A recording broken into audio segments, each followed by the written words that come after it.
To meet an actor whose rugged appeal has made him a superstar, first on television in Magnum P.I. and in movies such as 3 Men and a Baby. We're going to find out a lot of other things about him tonight. Popular actor Tom Selleck is here with 2 hours sleep, and he saw Cal Ripken at the game the other night, so he's going to talk.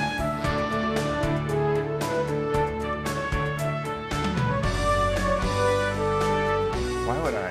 I'm already a public figure. That's Why true, would I but turn it up a notch? we need you. We need you. He's back, a fine actor, handsome and intelligent guy. Yeah, if you like that sort of thing. I personally am not into that, but he's not bad. Me neither.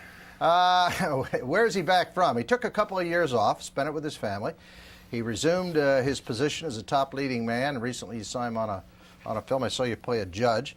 Major Women's Magazine reporter once said, "I've interviewed Redford, Newman, Reynolds, and Eastwood. And in terms of sheer physical impact, they don't even come close to this guy." So, if you like that sort of thing, here's Tom Selleck. That's quite a statement, isn't it? I didn't say it. I know. I don't remember who said that. I'd like to find out. Researchers found that. Yeah. Tom, you had 2 hours sleep. You really were in 2.5, I think. Yeah. Well, I was in Baltimore. Yeah. And Cal broke the streak last night. Yeah. And the night before he tied it. Yeah. And I was there both nights. I heard they were there for some scalping charity tickets for work. $1,000 a pop or something. I don't know. I lucked out. You know, I have an association with the Orioles, and a good friend of mine's Tom Clancy and Peter Angelos, I know, and I wormed my way in there because I was there for some charity work, some foundation work during the day. So it's pretty good. You deal. could have been a pro ball player, couldn't you? No. You weren't that good? Didn't Well, you I have to say that. See, you I still hit with some major leaguers, and if I say I was good enough to be a pro ball player, they're going to throw at me. If I say I'm a pretty good hitter for an actor, then they get it in there and you can lay them out there. that was last night was unbelievable. Both Really? nights were, but to me it's they stood up. I stood up for 22 minutes and 15 seconds when That was the the game became ovation, official. And finally, and Cal, I know him a little bit. Yeah. He's doing this because it's expected, but I think he would have rather just played another game and no celebration. So finally his teammates, he kept coming out for little bows, and finally his teammates just pushed him out of the dugout. And he had to make the trot, yeah. But it to me, all I could see in the sense of emotion I got out of it was pure respect. And it's respect for a guy who I think has tried to do the right thing, a guy who has shown his character and over the years to be good. Shows up and does his job, doesn't complain. And that supposedly is our ethic, and you could see it in the stands. And baseball needs it. Pro sports needs it. What's interesting is that the public still respects that. You know, you wouldn't believe what that that ovation from was what you about. watch. But, I mean, the public stood up and paid respect to a guy who does his job and doesn't complain. And that's exactly what it was, paying respect. And you earn that. You don't pay for that. You don't do anything monetarily. You earn that by your behavior, and he has. How come you took time off? What, you just get burned out a little bit because you've been kind of shut down for a while? Well, I wasn't burned out in the sense that I didn't want to work anymore, but you know what happened? When Magnum ended, I figured my daughter was born after that. And had you made enough money? Did you invest? Yeah, and so you're said, okay? Yeah, I was okay. Not as rich as they write, but I was okay. Right. And I figured, well, I'll now do maybe a movie a year, or 2 movies, and take a lot of time off. And then I'll go to Hawaii a lot for nice chunks of time. Right. None of that happened, mainly because I was out of work till I was 35. And actors, I think, tend to think that if they stop working, it'll go away, because sometimes it does. Well, and I don't know who it was. I think either Jack Lemmon or maybe I think it was Jack Lemmon said that what an actor does, he spends most of his time waiting for the phone to ring, even when he's working. Yeah, and we never forget that. So that was in there, and I just kept working, and finally I just decided.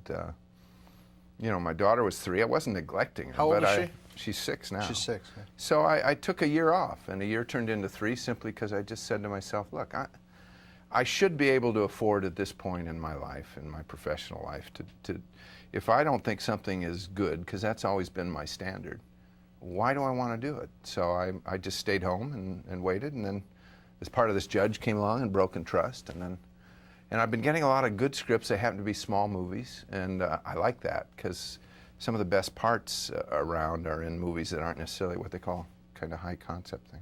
And then I got to play a washed up, drunk rodeo cowboy, which isn't quite finished yet. I mean, Is we that finished right? shooting, but that was fun. I This like guy's your a new really good haircut. That haircut's new for me. I haven't Yes, seen it is. that. It's an axe murderer haircut, or I've heard it referred to a lot. I shaved it off on about the 4th of July because it was hot, you know. So it wasn't anything specific, but No, it's got a good look. got a certain. It's got a certain. strength. I don't think that woman who wrote that would have said that now with this haircut. Oh no, you're over 35 now and you're aging well, I am Tom. over I mean, you're over 35 and you're aging well, I must say. just I a mean, little over. you must be a little intimidated sitting out here with a guy who looks like me, but I am. mean, you know, it I must really kind of throw you. But we kind of know each other. That's true. We know each other. I wish you'd run for office. I mean, you're the only guy in Hollywood with enough guts. You and Charlton Heston, and of course, he'd made enough money that he could say he was sort of a Republican and people, conservative. you know, I'm flattered. Sometimes people bring that up. I'm fascinated by politics. I do probably as much consensus work as I stand up politically, because I think most celebrities who get political probably abuse their access to the media. But you know, when it comes right down to it, and quite honestly, I've been asked a couple times. I've just told people, look, I'm a public figure. I know what it's like. It is not fun for me. I don't really have an appetite for that stuff. I do it. Why would I turn it up a couple of notches and get into politics? And I think that's actually a shame. Well, I think the only Not reason that I is if can't you run, could do but why do something. we do this to our politicians? I think their private lives should be a lot more private. I couldn't agree with you more. I think that we've just, you know, but we're over the line. But the only way to correct it is, if we're going to do that, well, no, I think the media should be. I once said that you know, any reporter or editor that I know is more powerful than most congressmen and senators. So if we're going to examine the personal lives of performers and politicians and people who might affect our children and our moral way of life, then we need to look into the same windows of the editors and reporters and see about them. But they don't want to do that. They don't think that's a good idea. I think we ought to, I mean, you should really examine the ethics of when a politician may say, that's none of your business, and it gets, then the media says they refuse to deny. There's a big difference between the two, and those semantic games are played all the time. I don't think it's very ethical. Reagan did it right because he became a governor. It's hard. In the United States Senate, they do a lot of talking, and they occasionally vote. But I mean, they occasionally vote, but they mostly talk. I mean, that's really the job, is to take a position. Yeah. As a governor, you could make decisions though, and you strike me as are you a decisive guy in your private life? Yeah, once I make a decision, I can. I don't agonize over them, actually. Maybe if I was real busy, I could make some good decisions, because most of my solutions come in when I don't confront something head on. I like to go on with life, and suddenly the solution kind of comes to me sideways. If I try not to think about something that important, which is impossible, suddenly the solution will come in and go, I know what I got to do with that, and then you're done, and then you got to do it and take a risk. Spending so much time with your baby, with a 3-year-old, 4-year-old, 5-year-old, and you spend now 6. Spend a lot of time with her. What did you get from that? What did that do for you? Well, I know what it did for her, because having a daddy around is really important. Well, it wasn't like I was completely gone, but she was getting to an age where my presence, she was starting school. You know, I drive her to school. I'm one of those, my wife and I are one of those culturally elite couples who spend 50 minutes one way getting her to the school we want her to go right? to. Yeah, driving. Yeah. But it's great time, you know, and I've been taking the time. And you know, sitting in the car for 50 minutes with your kid on the way to school is productive time. Sometimes everybody's tired, but just that time is, I really treasure that. I hate getting up in the morning. Do you really? Unless I get paid. Yeah. And my daughter doesn't pay me, but I do it anyway. Are you a night type person? I used to be, but you know, as you mentioned, I am getting older, you know, so I need my rest. You're over 35, but that's true. Do you find that you look in great shape, though? Do you still work out? I'm not real religious about that. I mean, I probably don't eat like I should. I do work out some, but I was spoiled because I always played games to stay in shape. Now I got a ranch, and there's usually enough work to do at the ranch that'll keep me pretty fit. Did you eat hot dogs at the ballpark the other night? I had 3 last night. 3 hot and dogs. about 3 beers, actually. Is that right? Yeah, and 3 hot dogs. You got to have hot dogs. Oh yeah, at the ballpark. you can't go to the ballpark without having. In fact, when I was doing Mr. Baseball, the movie about this American baseball player goes to Japan, I must have worked out and hit with 20 teams in baseball, took batting practice with him, and I'd watch the game in the stands. I did a hot dog survey. I can't reveal the results. But. No results on the survey. We'll be right back. This guy's terrific. Great actor. Tom Selleck is with us, and he'll be back with us right after these messages. I knew this was going to happen to him sooner or later. I can't handle this now. I don't know where else to turn. Right. Someday I hope you can both forgive me. Unbelievable. Her name is Mary. I'm Sylvia. Who's Sylvia? How am I supposed to know? You have to be a social secretary to keep track of all those women. He left a message about a package. He said it'd be delivered today. He said to put it aside, not to worry about it. He said that about a baby? I'd say he takes his procreation business a little lightly. So what are we supposed to do about this? I'll pick it up. You pick it up. I'm not picking it up. You found it. I'm not picking it up. I like that movie. I haven't seen anything from that in a long time. Yeah. Changed my life. You did?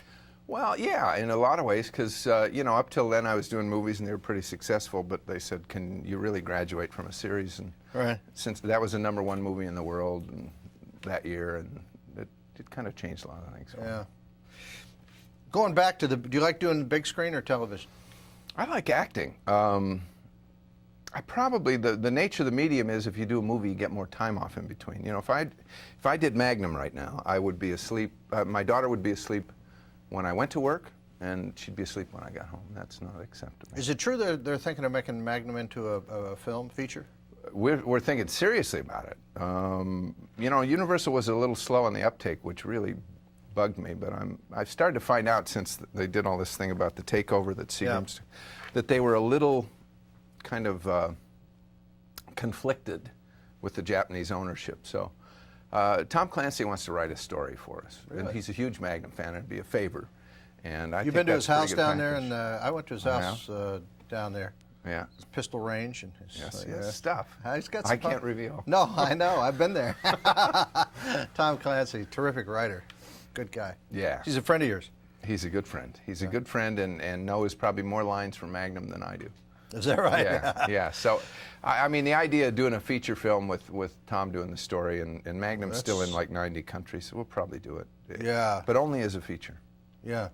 That film, they said there was a ghost on the set. There was a thing. Is that true? No. Show the clip. I've never seen this. Somebody said they have I have not seen this either. Let me see. What are they talking about? Celeste Holm? Boy, that is pretty spooky. I just saw it. You did? Well, I know what. I didn't see it. Oh, over in the Okay. window? Yeah. I've never done this. Now, here's the story. Okay. The story I heard, because this was great for video rentals, the picture Yeah, sure, kind of people were settled looking down, for and then was that a woman said in Canada where we shot, said my son died in the house you shot the movie in, and that's his ghost, and that sold a lot of videos. But the truth was that was a set. We built the set for the movie in a soundstage and tore it down. So that wasn't a house, yeah. Ted Danson in that movie played a vain actor, which is kind of redundant. I was going to say, that must have been hard to cast. Yeah, but he had cardboard cutouts of himself all over the room. Now, the story I heard, that's in pretty soft focus, was that the room had gotten ransacked. That was one that had been knocked over, and that was Ted from the waist up. Well, who is that in the window? Who's that? Ted from the waist up? I don't know. Ooh, that's it's spooky. good for theremin music. Yeah, but that we is didn't put it spooky. in. That's going to start a whole new bunch of rentals. Danson's There we go. he's a wild-eyed liberal, He's isn't a he? good guy. Ted's okay. Is he? We all get. Ted is a good guy. The one thing I learned being in a very small minority in Hollywood, that all these people that I probably didn't vote alike, our hearts weren't necessarily in different places. Interesting. And that, being in such a minority, that was a big help to me. Ted's a real good guy. It's not a conspiracy with the media, but you're going to get put in a very small box. They want to put a bumper sticker on you, tie you up, no question. and put you in there. I don't quite fit in the box I've been put in. I'm sure Ted doesn't fit in his. He does care about clean oceans. Yeah, big environmental. environmental. Yeah, everybody. But Ted and I might have a couple arguments about how to get there. Okay, all right. Where are you on the Colin Powell coming in as an independent candidate? Do you think there's any chance, and would you support him? Yeah. You would? I know him. And Yeah, I love the guy, yeah. and I'm not sure where he is politically. I trust him. I think what we need is a candidate with some conviction. I trust him enough and think I know about where he's at enough and I love his wife, Alma. Yeah, she's great. So, yeah, I'd support him right now. You think there's any chance he'll get in? In a heartbeat. Yeah, I think he'd win. What about Dole? Where are you there?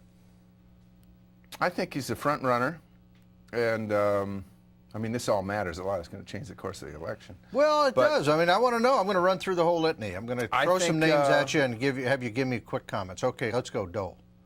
Dole isn't quite as electable as people think he is. I think Bill Clinton might be able to beat him. Phil Graham? Phil Graham, I like a lot. And man of conviction. He never moves. Man of He knows conviction, what he and believes. I like Phil. And philosophically, I'm not that far away from Phil. Mm-hmm. I don't know what that means. How about Lamar Alexander or Pete Wilson? You know, I disagree in that category. I don't know Lamar Alexander real well. I've done some work with Pete Wilson and the Character Counts Coalition and stuff. I disagree with the prevailing wisdom, and I think this is mainstream media wisdom, that the Republicans have to run a moderate or they can't get elected. I think if the Republicans don't offer a clear choice, they don't win. Right. That's the media likes to say the Republicans have to run the moderate, but that's a sure way to. For get me, Pete. and I'm a registered independent now. The Republicans got too moderate for me, and there was no choice. And to me, there has to be a clear choice in the election, and there hasn't been. I don't even care what side you fall on. You just want to vote for somebody who appears to believe what they say and do it. And that's why Colin Powell, I don't know whether he wants to. I don't know whether I want him to run. But just because he's a good guy, and that's a rough deal. Well, that means a lot. We'll be right back with our guest, Tom Selleck. Stay with us right after these messages.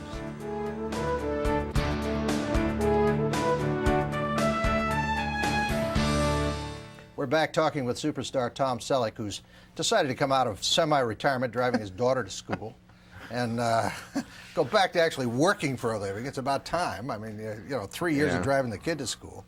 I was thinking one more what you said about politics. We were talking about Colin Powell. I don't think either party, and this is just for the well-being of the country and everything else and my sanity, neither party should become the party of we'll give you more of the same but less. That's the mantle the Republicans had till the last congressional election. Now the Democrats have it. That's right. With Metascare and all. It's an interesting program. Yeah. Whatever the other people do is bad, and it'll ruin you and kill you, but we don't offer anything. How do you see Barbara Streisand as a person who's sort of somebody who should serve in government and set policy for this country? Well, I don't think Barbara's setting an agenda to run. I'm real fond of Barbara, and I know her. I just did a TV Guide interview, and they put on the cover, I thought Barbara Streisand should shut up. That was the new Tough Tom. That was their angle. Oh, Tough Tom, yeah. Tough Talk from Tough Tom. I talked to this woman for 5 hours a year before. I may have said something in some weird context facetiously, but I should know better at my advancing age. So they put in there you should shut up, and now she thinks you want her to... I called Barbara. I also ought to call Chuck Heston, because they have a quote in there like, I don't want to be the heir to the conservative throne in Hollywood. I don't consider that. Chuck's a pretty well-rounded guy. It's not just that. So I got to call Chuck. But I called Barbara and I said, look, did you read it yet? And she said, what? And I went, oh, good. Well, let me give you now, my... you know the press, Barbara. So we talked, and because it's hurtful. And to be quite honest, it got quiet on the phone for a minute. Mm-hmm. And I know her. I'm very fond of her. Now, I don't think we vote a lot alike. Right. But I don't think Barbara's running for politics, so you don't have to... No, I don't think she is either. I think she likes Bill Clinton, and he needs all the friends he can get. I mean, right now, that's all. I have to walk this very careful tightrope. You know where I live, don't you? I understand you live and work. I know you work out there. We'll talk about... I'm not sure. Yeah, no, we'll talk about other things. No, I know. No, I don't mind talking about it. It's fun, yeah. If it gets really bad, I'll just tap dance on the subject. But I have opinions. And if you woke up President of the United States tomorrow morning, what would your priorities be? Strategic missile defense, number one. Then I would reform every government institution and put everyone on a sunset clause. I said, you got 3 years to justify your existence. If you can't, you're out of business. Every one of the How's federal that? programs? Isn't that fair? Because fairness is a big, big word. It is, but that's 3 years is plenty of time to justify whether Yeah. a program works or not. Is that what you're Well, saying? I don't want to say 5 because that's too collectivist, and I am an Right. individualist. 5-year plan. 5-year plans. Yeah, that didn't work for the commies, and they're out of business. So let's say 3, and why don't we put sunset clauses on every piece of legislation, every law we pass? Why can't we say this is over in 3 years unless you can prove it works? And just as a matter of routine, that's what happens. Why? Do we have sunset laws on anything? I don't even know. I don't think we do. I wish we had them on. Are you almost for everything. term limits for politicians or no? Yeah, I agree with George Will. That was a great book, Restoration. Okay. I basically do. I don't think it's the most perfect solution, but do you think the American people just won't vote a guy out of office? I mean, that's the way to retire him. no. I think office right now is structured, and it's been structured that way for a long time, whether it was well-meaning or not, to be an incumbent machine. And you know, how many incumbents running for re-election lost, even in the last landmark 90-some% win all the Yeah. time. I mean, even in this last major election. Yeah. And I don't think that's healthy. And basically, everything is kind of structured for the status quo, and I'm kind of not in that spot. I'm on the other side of the coin. Well, you know, you're active in public life. You held a press conference, and it was something about children, or? Yeah. Today I couldn't sleep after Cal, you know, so I got up at. You were sitting there, went to sleep Walter. at 2:30. You were thinking, oh, you'd give your entire career Might have just been to the be the extra guy. hot dog, you know. And I got on a train and came to New York and did a press conference this morning for the Character Counts Coalition, something that isn't political. It's the idea of talking about character, both in our private and public life, in terms of our common culture and those values we share in consensus. Not the gray areas where we want to argue, not about abortion, but, you know, it's wrong to lie, cheat, and steal, and we can all probably agree with that, and we need to say it more often. And in that context, Is that allowed to be taught in the public schools today? Because I don't think many teachers I can't touch tell it. you how many teachers want to. You know, what values clarification, Bill Bennett talks about this very eloquently. You know, in the 70s, they realized that they threw out the baby with the bathwater, maybe, with do your own thing. I am a 60s educated mind, so I know this Situational ethics, yeah. Yeah, so they got into values clarification, which kind of, the way I understand it was, a teacher could then say to a kid to show that there were some standards, well, that's maybe wrong for me, but it's not necessarily wrong for you. As long as you're consistent with your own code, that's okay. We need to be more judgmental. You know, when I came out of college in the 60s, the only acceptable value really was it's wrong to be judgmental. We need a little more than that. Well, they got to the point where if a kid said 2 and 2 was 5, they'd say, well, to him Maybe. it might be 5. And who's to say? Well, 2 and 2 is 4, and the kid's going to be stupid if he doesn't. You know, that depends, Roger. And who's to say? In a metaphysical sense. In a metaphysical sense. But isn't that amazing? You can't. How about it's wrong to lie, cheat, and steal? Let's just start with that. I think there are a lot of people who disagree with that. You could put every agent in Hollywood out of business. Anyway, the main thrust of this thing is to diffuse any idea that this is somebody's hidden political agenda from the left or the religious right or whatever anybody wants to call it. I am the national spokesperson with Barbara Jordan. We have Bill Bennett and Marian Wright Edelman on the same board. People say that's impossible.